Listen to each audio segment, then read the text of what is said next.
Xırdalan şəhər 9 nömrəli tam orta məktəbin təşkilatçılığı ilə xalq şairi, dramaturq Səməd Vurğunun anadan olmasının 110 illik yubileyi qeyd olundu. Abşeron rayon Mədəniyyət Mərkəzində keçirilən yubiley tədbirində şairin həyat və yaradıcılığından bəhs edən video çarx, eləcə də məktəbin yaradıcılıq heyətinin hazırladığı ədəbi bədii kompozisiya nümayiş olundu.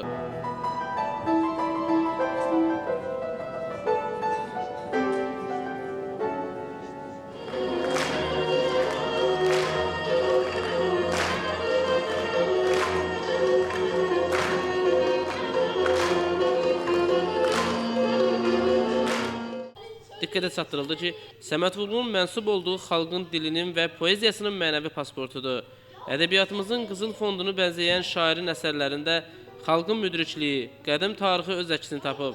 Vurğulandı ki, yazdığı ilk şeirlər, iri həcmli poema və dram əsərləri əsasında tərtib olunan tamaşalar, filmlər bu gün də aktuallığını itirmir. Səməd Vurğunun yaradıcılığı qaynar həyat çeşməsidir. Ölməz bədii söz ustası haqqında müasirlərin ürək dolusu yazdığı işıqlı fikirlər onun xatirəsinə sonsuz məhəbbət və ehtiramın aydın ifadəsidir. Əsasən hecə vəznində yazdığı şeirlərin əksəriyyətinin dillər əzbəri olduğunu vurğulayan çıxışçılar Azərbaycan, Ceyran, Dağlar, Ananın öyüdü, Şəfqət bacısı və digər onlarla əsərin mahnı kimi bu gün də hər kəsin yaddaşına həkk olduğunu bildirdilər. Sonda məktəbin şagirdləri şairin Vaqif dramı əsasında hazırlanmış səhnəcik göstərdilər. Hazırlanmış bədii proqram valideyn və qonaqlar tərəfindən böyük maraqla qarşılandı.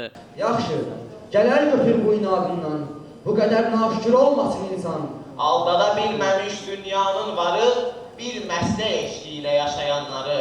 Mən ellər bağında azad bir quşam, mənsəbə, şöhrətə satılmamışam.